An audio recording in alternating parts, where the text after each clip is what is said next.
Hello दोस्तों, कैसे हैं आप सब। मैं काजल कुमारी और मैं आज आपको पढ़ाऊंगी केमिस्ट्री और ये केमिस्ट्री का थर्ड चैप्टर है। तो आज जैसा कि आप सबको पता है क्लास 9 केमिस्ट्री का थर्ड चैप्टर है एटम्स एंड मॉलिक्यूल्स। तो आज की इस वीडियो में हम इस चैप्टर को पूरा कवर करेंगे और ये थर्ड और फोर्थ चैप्टर केमिस्ट्री के ये बहुत ही ज़्यादा मेन है। जो पहले दो थे वो इतने मेन नहीं थे, पर ये जो दो चैप्टर हैं ये बहुत ही ज़्यादा मेन है। तो चलिए, अब आपको तो ये समझ आ गया। अब हम इसको लेक्चर को स्टार्ट करते हैं।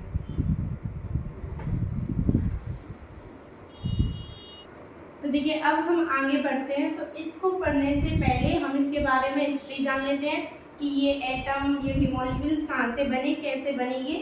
तो देखिए, सबसे पहले हम चलते हैं हिस्ट्री में, पास्ट की तरफ चलते हैं। तो हम अब पहुँचते हैं 1500 BC तक। वहाँ पे अराउंड 1500 BC। तो देखिए, वहाँ पे क्या होता है, एक हमारे इंडियन फिलोसफर होते हैं महर्षि कन्नड़। इन्होंने क्या खोज किया था, ये इंडियन फिलोसफर थे तो ये अपनी हिंदी लैंग्वेज यूज करते हैं। तो इन्होंने एक चीज को नाम दिया पदार्थ। इन्होंने पदार्थ एक नाम दिया एक चीज को, और जो इन्होंने बताया कि जो एक ये पदार्थ होता है, हम इसको कितना भी तोड़ते जाएं हमको ये अपनी जैसी ही फॉर्म्स देगा। मतलब देखिए, हम इसको जितना भी तोड़ते जाएं, एक फाइनली एक ऐसा स्टेज आएगा, एक ऐसा पॉइंट आएगा जहाँ पर ये जो पदार्थ है ये मतलब टूटना बंद हो जाएगा। मतलब अब ये वहीं तक टूटेगा। तो ठीक है, ये जो एक चीज बनेगी इसको उन्होंने नाम दिया एटम, सॉरी परमाणु। इन्होंने क्या नाम दिया, परमाणु नाम दिया उस चीज को जहां पर मतलब एक ऐसा स्टेज आता है वहां पे हम इसको और डिवाइड नहीं कर सकते वो स्टेज। तो वहां पर जो चीज थी वो थी परमाणु।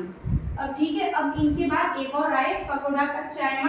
इन्होंने क्या किया था, इन्होंने देखिए फकुडा-कात्यायन सेड दैट दीज पदार्थ पार्टिकल्स, मतलब ये जो वो है परमाणु, ये जो पार्टिकल्स हैं normally exist in a combine to give us form of matter. मतलब जो परमाणु होते हैं ये अकेले नहीं रहते, ये मतलब अपने और रिश्ते बनाकर रहते हैं, ये अपने जैसे कि और संग लेकर रहते हैं। तो मतलब ये अकेले वैसे तो रहते हैं पर नॉर्मली ये अकेले नहीं रहते, ये कंबाइंड होते हैं और ये सब कुछ साथ लेकर चलते हैं। मतलब जब ये परमाणु होते हैं ये जब मिल जाते हैं मतलब कंबाइन हो जाते हैं। देखिए यहाँ भी लिखा है excused combine to give us various form of matter.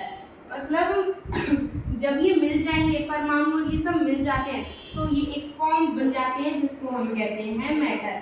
तो ठीक है, ये तो आपको समझ आ गया होगा। चलिए अब हम बढ़ते हैं अपने नेक्स्ट स्टेप की तरफ। तो देखिए, अब हमने इंडियन फिलोसफर तो पढ़ लिए हैं, अब हम और भी फिलोसफर पढ़ लेते हैं। तो देखिए, डेमोक्रिटस एंड ल्यूसियस, ये दो ग्रीक फिलोसफर थे। ये कहाँ के फिलोसफर थे, ग्रीक के। इन्होंने वही सेम चीज सजेस्ट की थी जो उन्होंने की थी। ठीक है, they suggested that if we go on dividing matter then a stage will come when particles can not be divided further, this individual particles called atom.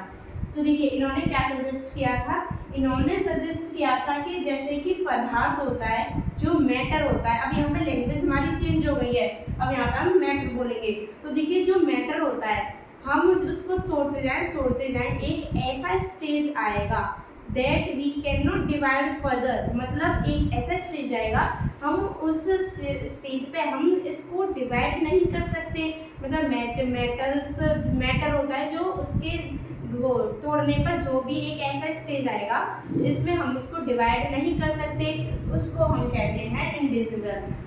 तो ठीक है, देखिए ये मैटर होता है,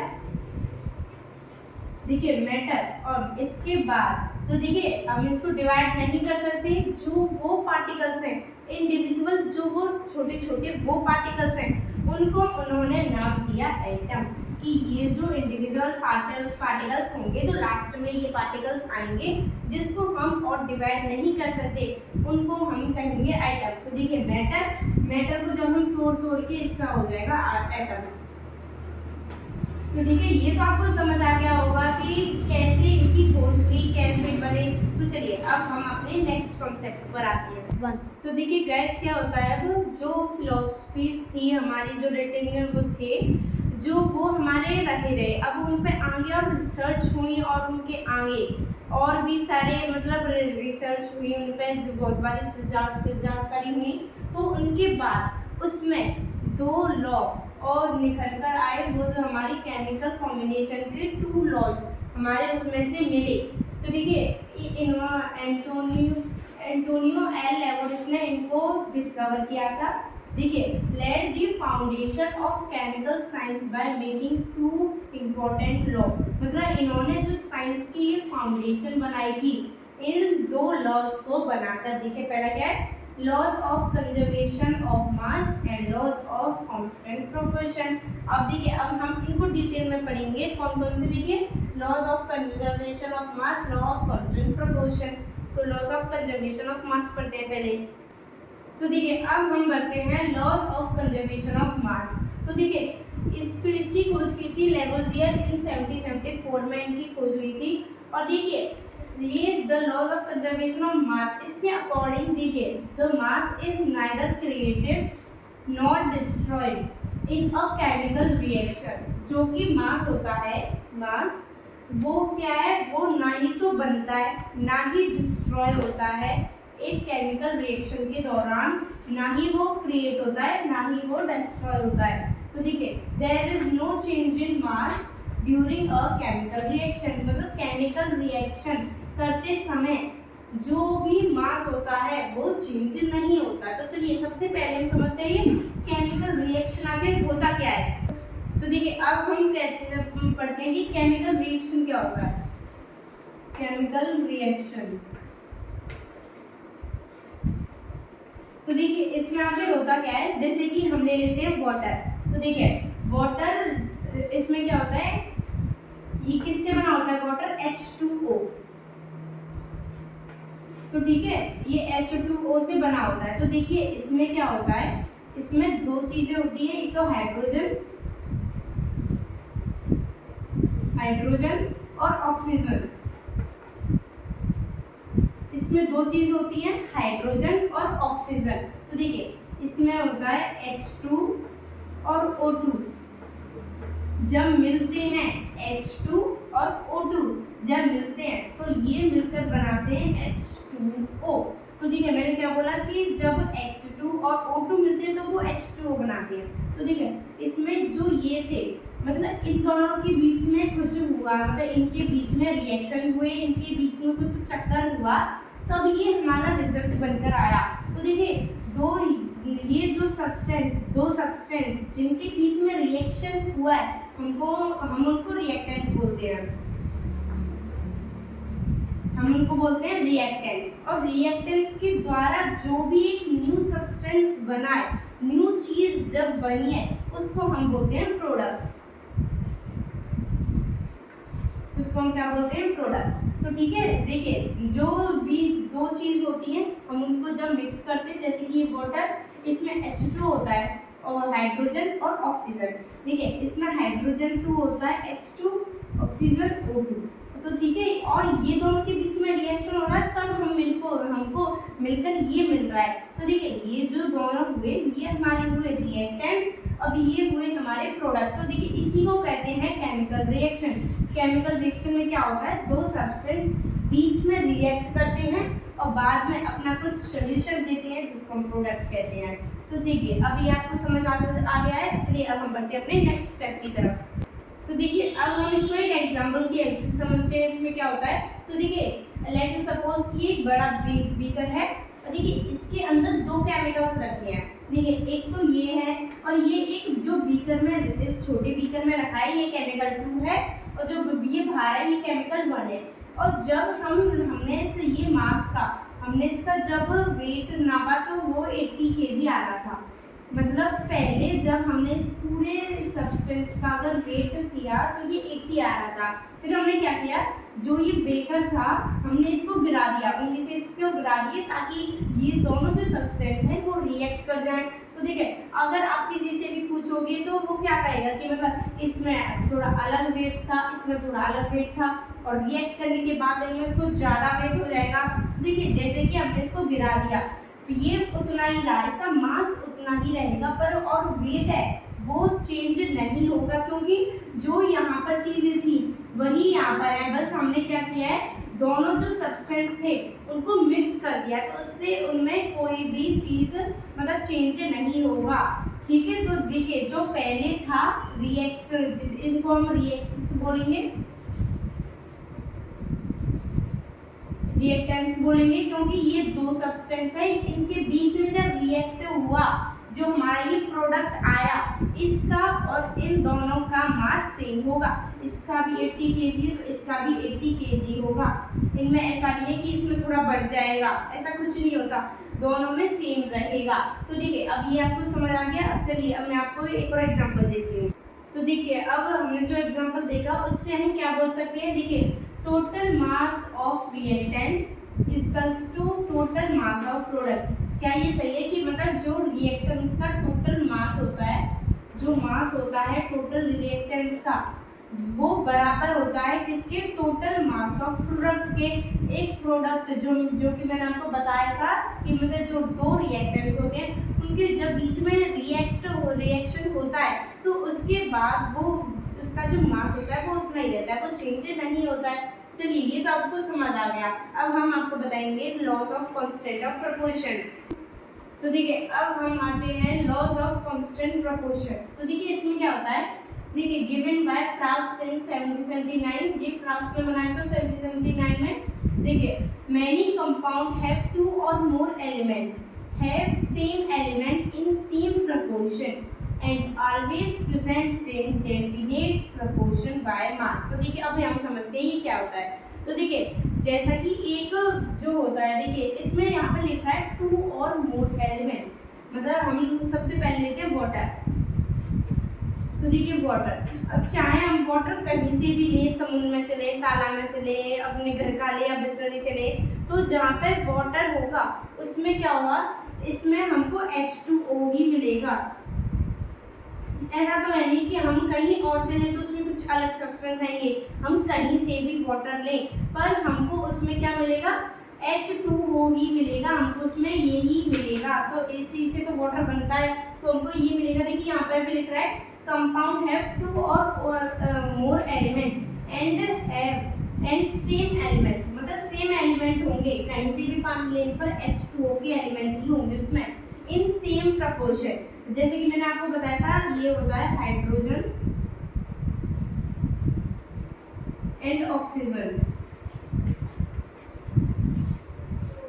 जैसे कि मैंने आपको बताया था ये दो सब्सटेंस से मिलकर बनता है, देखिए हाइड्रोजन एंड ऑक्सीजन, और इनका रेशियो क्या होता है आपको नहीं पता, तो देखिए इसका होता है 1:8, ये इनका एक फिक्स्ड रेशियो होता है।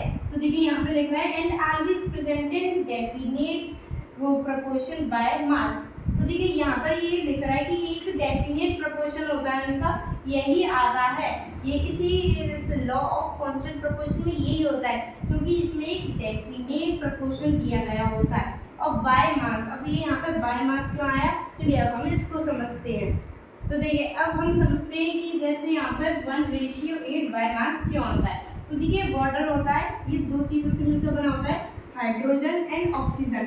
तो देखिए हम इसको ऐसे लिखते हैं H20, मतलब H20 से ऐसे लिखते हैं। तो देखिए इसमें क्या होता है, इसमें दो चीज़ें होती है, एक तो हाइड्रोजन, तो देखिए हाइड्रोजन है इसमें हाइड्रोजन के कितने होते हैं, देखिए इसमें 2 दे रखा है, तो इसमें हाइड्रोजन कितनी होती है, 2 होती है, और ऑक्सीजन इसमें 1 होती है।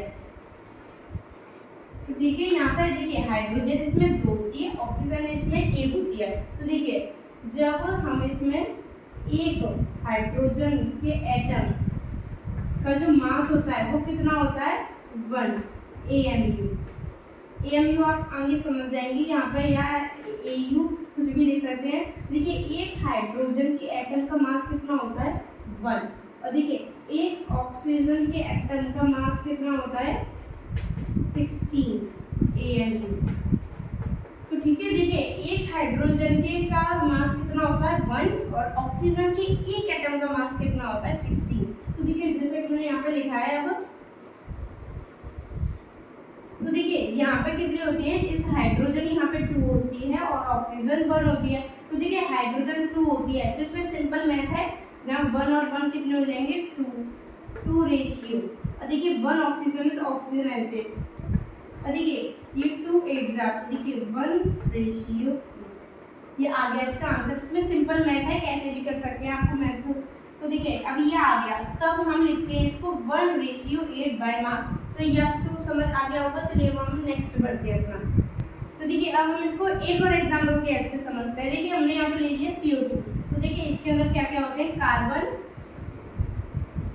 कार्बन होता है और ऑक्सीजन। तो देखिए इसमें जो कार्बन होता है वो 1 होता है और ऑक्सीजन इसमें 2 होती है। तो देखिए एक कार्बन के एटम का मास कितना होता है, एक कार्बन के जब हम एटम का मास निकालेंगे तो देखिए उसमें, तो देखिए वहां पर जब निकालेंगे तो वहां पे 16 आएगा। और देखिए ऑक्सीजन के, एक ऑक्सीजन के एटम का मास कितना होगा, एक एटम के एक उसके मास का होगा 16। देखिए सॉरी यहाँ पे ये 16 12 होता है, यहाँ पे कितना होता है 12। तो देखिए एक कार्बन का तो यहाँ पे 12 आ गया, और देखिए ऑक्सीजन के ये 16, मतलब ऑक्सीजन इसमें 2 होती है तो ये 2 बार हो जाएगा 32। तो देखिए 4 3 जा 12, 4 जा 34। तो देखिए 3 और 8। देखिए ये आ गया इससे मास। अब आपको समझ आ गया होगा कि हम बाय मास क्यों लिखते हैं। तो देखिए ये तो आपको समझ आ गया। अब हम और आगे अपना स्टेप करते हैं।